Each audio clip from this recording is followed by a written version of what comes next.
suis venu ici un jour par une dame qui était courtier en vin qui dit « Monsieur Gautreau, à Saint-Sren-de-Cadonne, puisqu'elle habitait là, il y a une propriété à vendre superbe, venez la voir ». Je suis venu visiter en novembre 1968 Saucian-d'Aumalais, qui était une espèce de ferme à l'abandon, avec 5 hectares de vignes devant nous. Il pleuvait, c'est l'hiver, il restait 1 ou 2 bâtiments à l'abandon. Je me suis avancé et,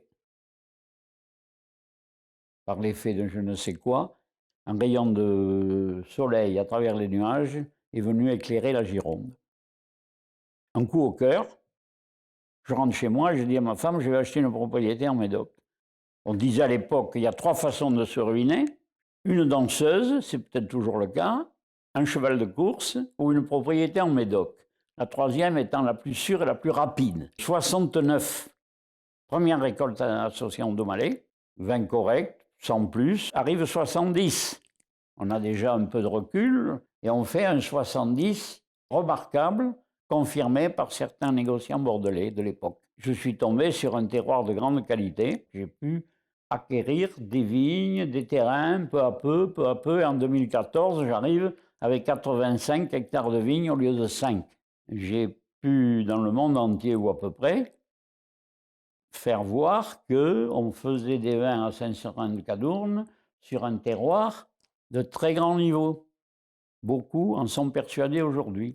C'est une de mes fiertés. On avait les Cabernet Sauvignon, on a profité de ces pliés de vigne pour faire un vin de longue garde, puissant, coloré, qui sortait un peu de l'ordinaire après des années de misère.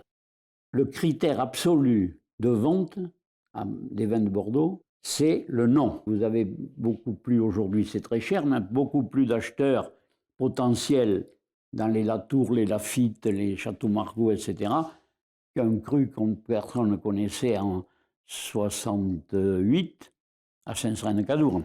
On a réussi un petit prodige, c'est de mettre Saucian-d'Eau à une hauteur à laquelle je ne pensais pas. Ça, c'est déjà un succès. Donc, le succès, c'est la marque.